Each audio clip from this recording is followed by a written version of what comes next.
Joyful blessings. This is Kaylin Castell. Very excited to share with you about the Aquarius new moon and how this is about what getting to be wildly free to be who we are in ways that are transformative to the world, that's revolutionary for evolutionary purposes. And I just thought I'd start by showing the star map of where this new moon is taking place. So we have the sun here in the sea goat or goatfish, or also known as Capricornus. We have the moon also here, aligned with the sun. It's off the ecliptic a bit. Here, the green line is the path that the sun follows, but the other planets don't always follow it so closely. However, they are both aligned at almost 10 degrees Aquarius.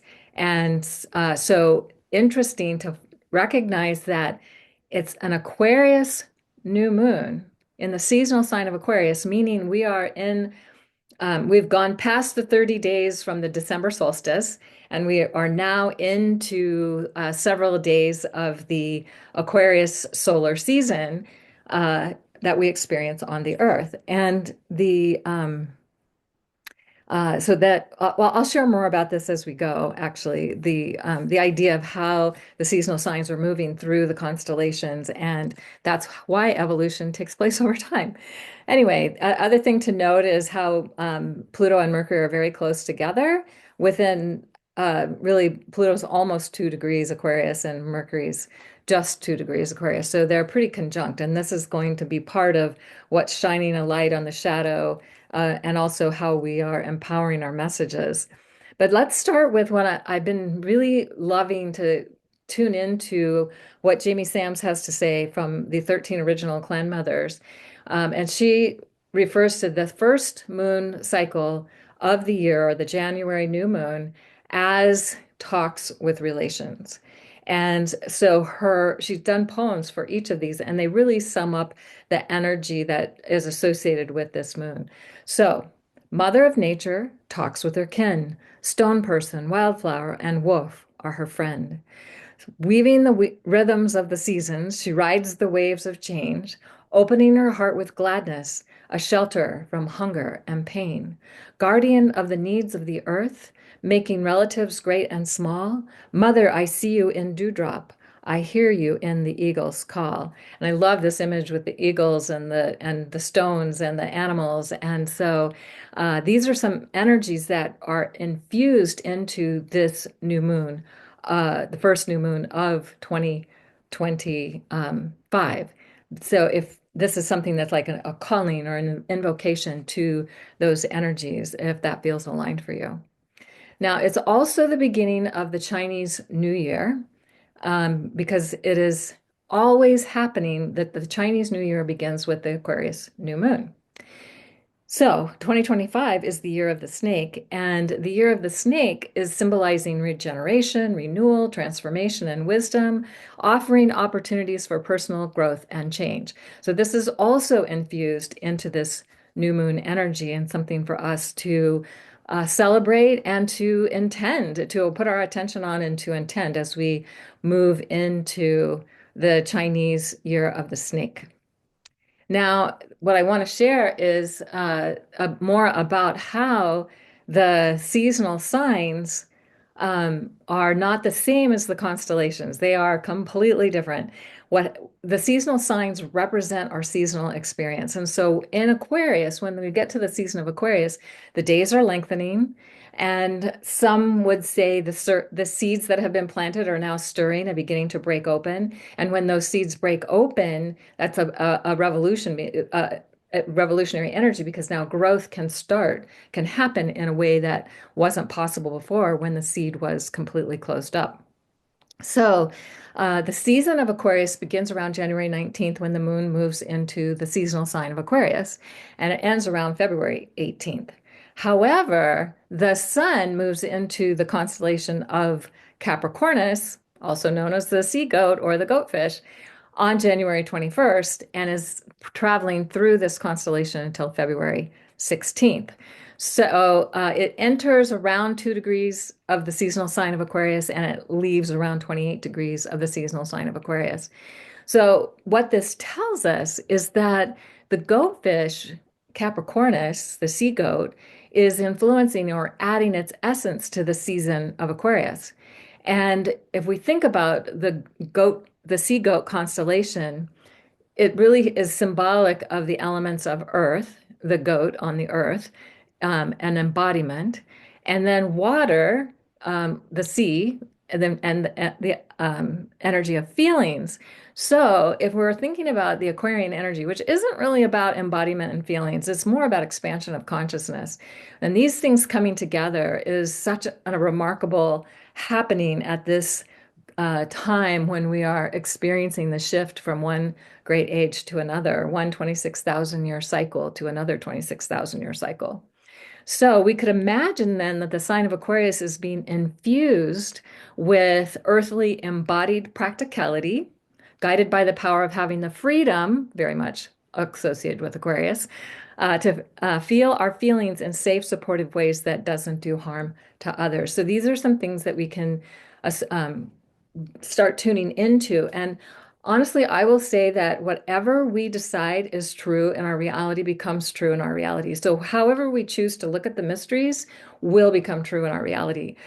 So, I'm hoping that this inspires people to look beyond this way of tuning into the seasonal signs and the constellations, and how are we bringing the information that they give us together so we can return to a sense of greater wholeness, because the splitting of the constellations as having an energy and the seasonal signs as having an energy, and only looking at one of them, not both of them together, has created a split in our psyche and our way of experiencing this reality. So it's time to change that.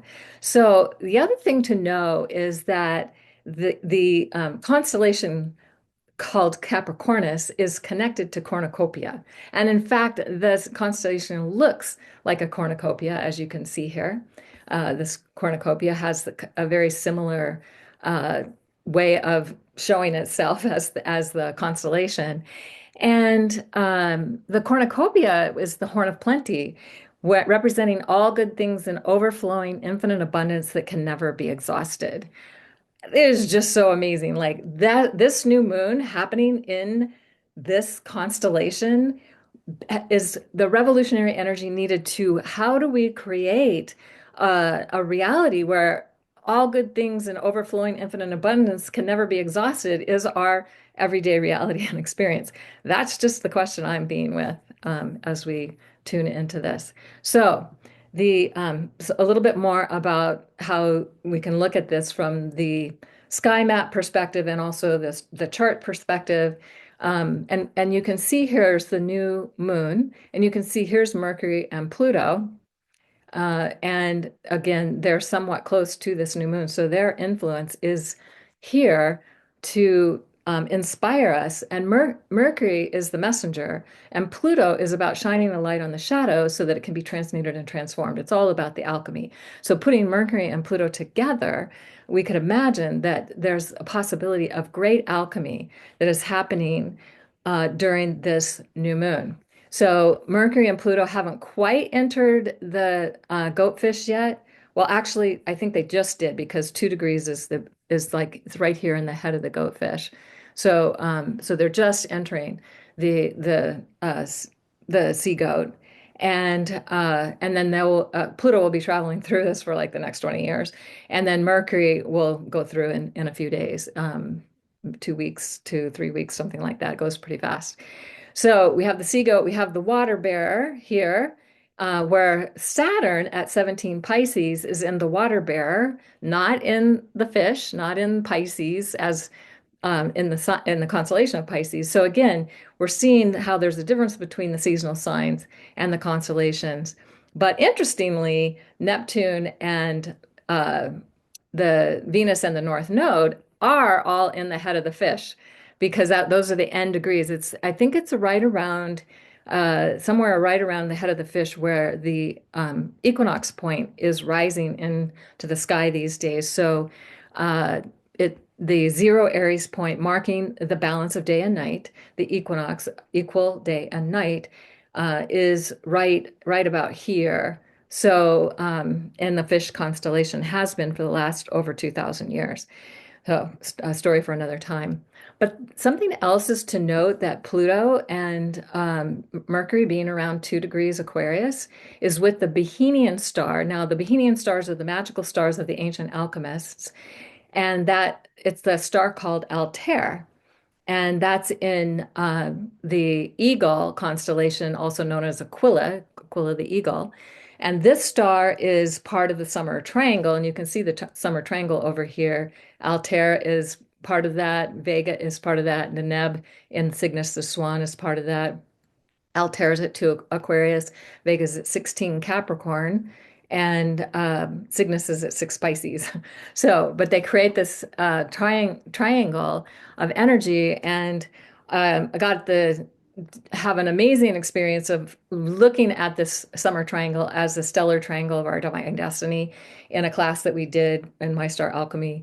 That is just so amazing to have this insight about how these stars can really direct us in this idea of moving toward our destiny, especially this summer triangle or stellar triangle. And so also to just recognize that the new moon, while the sun is definitely on the goat, the back of the goatfish, the moon is more in the body, but there are stars that are connected to this part of the Armis and Dorsum particularly. And the stars on the back of the goatfish carry an energy of strength and resilience to fulfill intentions. So we've got that energy also at play for us in this new moon. Now, Altair, as the eye of the eagle, is helping us to further expand our vision. So this new moon with Pluto and Mercury so precisely aligned with Altair is helping us to align with that sense of our vision or expanding our vision, like the eagle. It is in the eagle constellation. So here's Altair, the eye of the eagle. And so the eagle is the one that flies closest to the sun, and it literally does that. I had an opportunity to watch an eagle circling above where we were standing doing a ceremony many, many years ago, and it kept circling higher and higher and higher, and finally it just disappeared because it got out of our field of vision. I was like, wow, I have never seen anything like that. So when we tune into that kind of an expansive vision, it suggests that this new moon is transmitting the eagle's eye view with the possibility of seeing and visioning a new, more peaceful world. And so this image is of a peaceful world, abundant, peaceful world, with the sun and the moon together and the eagle flying to support that. So I also thought it might be fun because the new moon is happening early in the day, 6 hours later when the sun is setting, the moon will be up in the sky after the sun sets, but it might be still too close to actually see the tiny little crescent of the moon on the 29th. And so definitely on the 30th, this is actually a bigger crescent than you'll actually see on that night, but you kind of get the idea. And it's already moved into the constellation of the water bearer. It's at 1 Pisces. And so the many ancient cultures celebrated the new moon when they could actually see the light on the crescent moon of the crescent moon.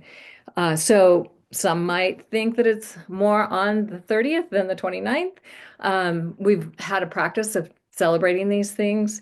Now, by 6 p.m., the moon has moved about 7 degrees away from the sun, and that's not probably quite enough to be able to shift or to be able to see it it'd be low on the horizon on January 29th. So again, many ancient cultures celebrated the new moon when they could actually see it, not when it was conjunct the sun. They wouldn't have a way to calculate the exact conjunction to the sun. So for them, it was when you could see that new moon. So this is something to keep in mind if you want to also realize that you're in the energy of the new moon, definitely until you can see that first crescent moon. Now, I thought it would be good to just review the gifts and shadows of Aquarius, because with Pluto being here, is shining a light on the shadow, and the shadow reveals our gifts, the things that maybe we're not even aware of or don't see, or So that can be shadow, but it also can be things that we consider negative. So the gifts of Aquarius are in service to soul through self-exploration, having a sense of your own who you are and who your and how you're visioning and seeing and expanding your vision, and it's your vision, not somebody else's vision. So tuning into your vision. It's also very connected to the logical mind, brilliant ideas and unique perspectives, like seeing things from a way that other people don't see it, and they might think you're crazy for seeing things that way. Again, having the eagle's eye cosmic perspective and the expanding the possibilities of what it is that we're seeing. So being innovative, leading edge, cutting edge, new ways of doing things, very Aquarian, revolutionary, very Aquarian, revolution for evolution, very Aquarian, being visionary.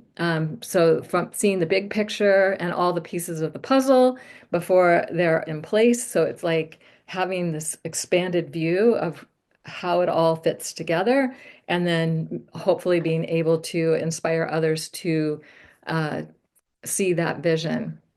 And so Aquarius is really also about furthering consciousness through revolutionary, cutting edge, unusual, ahead of their time ideas and insights, often leading to unexpected sudden changes that further evolutionary growth through the experience of freedom to be one's self. So important for us to be free to be who we are. And we'll talk about that as we complete this again. So, freedom through expanded states of consciousness and higher expressions of love and truth. The shadow can be that it's overly idealistic and eccentric, and we could say the shadow side of the New Age. It's like light polarized or spiritual bypass or that kind of thing. So also being too mental, too detached, too aloof, and that all problems can be solved with the mind, maybe not. I think definitely we need to connect with the heart. And Aquarius would say that um, love is a great idea, whereas Pisces would say it's something that you can feel. It's like it's the difference between the heart and the mind. And then being disconnected from feelings and body. Uh, I'm right, even if I'm not really, but there's a attachment to being right and seeing like I know what I'm talking about. I'm smarter than you, blah, blah, blah. Anyway, so overly identified with technology is the only way to solve issues, easily bored and on to the next project. I have seen this. I have watched people who are very Aquarian, and man, it's like they can get really lit up about an idea, and then they as soon as they get bored with it, they're onto something else. They don't complete it. So being overly sensitive to the energy of others and the environment, that because it's just so attuned to vibration and frequency. And then this idea that there is no shadow, Aquarius might say, no, there's no shadow. But yeah, there really is. And so this is a time to actually tune into recognizing what is the shadow that is being activated, because Pluto and Mercury are right here, not too far from, you can see them right here, not too far from the sun and the moon at this new moon. So if we think about Aquarius as a revolutionary change agent for evolutionary purposes, the revolution really is about being free to be who we are while uplifting all life. Free to be who we are, doing no harm to others. Free to be who we are, uplifting all life, not just your life, but all life, because as you're uplifted, it uplifts life around you. And I love this quote from Thich Nhat Hanh. Thich Nhat Hanh. Anyway, he says, freedom is the basis of all happiness. Without freedom, there is no happiness. And so we want to perhaps tune into this new moon as a time for planting the seeds of how are we free to be who we are? And what beliefs do we have that limit us from being free to be who we are? What beliefs are keeping us, holding us back? Can we let those go? Can we transform them? Can we allow ourselves to believe in a reality that is filled with love and light? So that's the opportunity that we have here at this amazing, powerful Aquarius revolutionary new moon as we start and begin the year of the snake. It's also the element of wood, the wood snake happening this year. and having the strength and the wisdom and the ability to regenerate and renew so that we can step into this energy. So I hope everyone has a fabulously magical new moon experience.